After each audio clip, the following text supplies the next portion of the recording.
ನಮಸ್ಕಾರ ವೀಕ್ಷಕರೇ, ನಮ್ಮನೆ ಭೋಜನ ಚಾನಲ್ಗೆ ಸ್ವಾಗತ. ಇವತ್ತಿನ ರೆಸಿಪಿ ಬಂದು ಕೊಬ್ಬರಿ ಮಿಠಾಯಿ.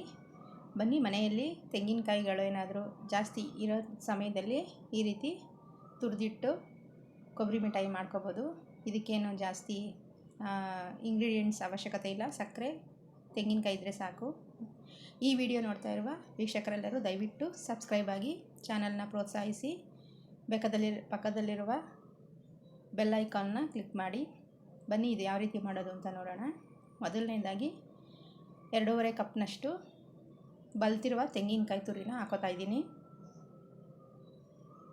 2.5 ಕಪ್ ಇದೆ. ಹಾಗೆ ಒಂದು ನಿಮಿಷ ಫ್ರೈ ಮಾಡ್ಕೊಳ್ಳೋಣ.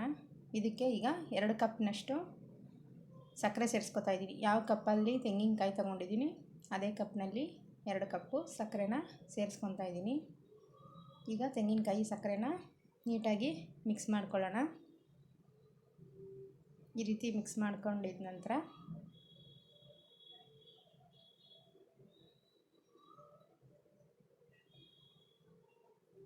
ಈ ರೀತಿ ಮಿಕ್ಸ್ ಮಾಡ್ಕೊಳ್ಳೋಣ ಒಂದ್ಸಲ ಚೆನ್ನಾಗಿ. ಅದಕ್ಕೆ ಒಂದು 1/4 ಲೋಟ ಕಾಯಿಸಿ ಇಟ್ಟಿರುವಂಥ ಹಾಲನ್ನ ಹಾಕೋತಾ ಇದ್ದೀನಿ. ಅದಕ್ಕೆ ಒಂದು 4-5ರಿಂದ ಏಲಕ್ಕಿ ಕಾಯಿನ ಸೇರಿಸ್ಕೊತಾ ಇದ್ದೀನಿ. ಒಂದು 1/4 ಸ್ಪೂನಷ್ಟು ತುಪ್ಪನ ಸೇರಿಸ್ಕೊತಾ ಇದ್ದೀನಿ. ಎಲ್ಲನ ನೀಟಾಗಿ ಮಿಕ್ಸ್ ಮಾಡ್ಕೊಳ್ಳೋಣ.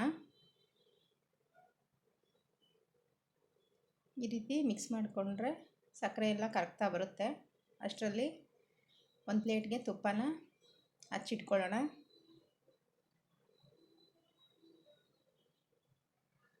ಈ ರೀತಿ ಮೀಡಿಯಮ್ ಫ್ಲೇಮಲ್ಲೇ ಬೇಯಿಸ್ಕೊಳ್ಳೋಣ. ಇದನ್ನು ಪಾಕ ಎಲ್ಲ ಕರಗ್ತಾ ಇದೆ.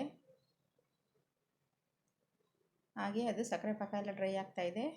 ಗೊತ್ತಾಗುತ್ತೆ, ತಿರುಗ್ತಾ ಇದ್ದರೆ ಅದೆಲ್ಲ ಒಂದುಗೂಡುತ್ತೆ, ಒಂದು ಕಡೆ ಸೇರಿಕೊಳ್ಳುತ್ತೆ ಪಾಕ ಎಲ್ಲ. ಇವಾಗ ಇದನ್ನು ಪ್ಲೇಟ್ಗೆ ಸರ್ವ್ ಮಾಡ್ಕೊಳ್ಳೋಣ. ಈಗ ನೀಟಾಗಿ ಬಿಸಿ ಇರುವಾಗಲೇ ಒಂದು ಅದಕ್ಕೆ ತಟ್ಕೊಂಬಿಡೋಣ. ತೆಳುವಾಗೂ ಸಹ ಮಾಡ್ಕೋಬೋದು. ಕೊಬ್ಬರಿ ಮಿಠಾಯಿ ದಪ್ಪ ಇರುತ್ತಲ್ಲ, ಅದಕ್ಕೋಸ್ಕರ 3/4 ಭಾಗದಷ್ಟು ಹಾಕ್ಕೊಂಡಿದ್ದೀನಿ ತಟ್ಟೆಗೆ. ಈ ರೀತಿ ಬಿಸಿ ಇರುವಾಗ ಸಮ ಮಾಡ್ಕೊಂಬಿಡೋಣ. ಅದು ಕೈಯಲ್ಲಿ ತಟ್ಟಕ್ಕೆ ಹೋದರೆ ಮೆತ್ಕೊಳ್ಳುತ್ತೆ ಬಿಸಿ. ಅದಕ್ಕೋಸ್ಕರ ಒಂದು ಫ್ಲ್ಯಾಟಾಗಿರುವ ಲೋಟನ ತಗೊಂಡು ಈ ರೀತಿ ಪ್ರೆಸ್ ಮಾಡ್ಕೊಳ್ಳಿ. ಒಂದು 10 ನಿಮಿಷ ಬಿಟ್ಬಿಡೋಣ. ಈ ಥರ ಫ್ಲ್ಯಾಟ್ ಮಾಡಿ ಇಟ್ಕೊಂಡು ನೀಟಾಗಿ 10 ನಿಮಿಷ ಆದ ನಂತರ ಅದನ್ನು ಪೀಸಸ್ ಆಗಿ ಕಟ್ ಮಾಡ್ಕೊಳ್ಳೋಣ.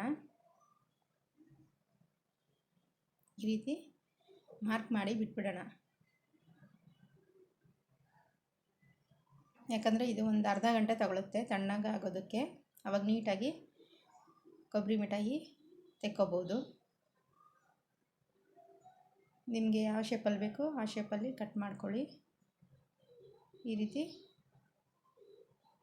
ಕಟ್ ಮಾಡಿ ಇಟ್ಕೊಳ್ಳೋಣ.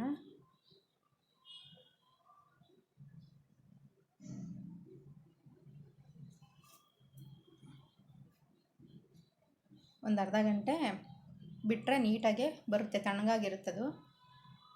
ಪಾಕ ಎಲ್ಲ ಕೆಳಗೆ ಬಿಸಿ ಇರುತ್ತೆ. ಅರ್ಧ ಗಂಟೆ ಆದ ನಂತರ ಫುಲ್ ತಣ್ಣಗಾಗಿರುತ್ತೆ. ಕೊಬ್ಬರಿ ಮಿಠಾಯಿ ನೀಟಾಗಿ ತೆಗೆದಿದ ತಕ್ಷಣ ಮೇಲಕ್ಕೆ ಬರುತ್ತೆ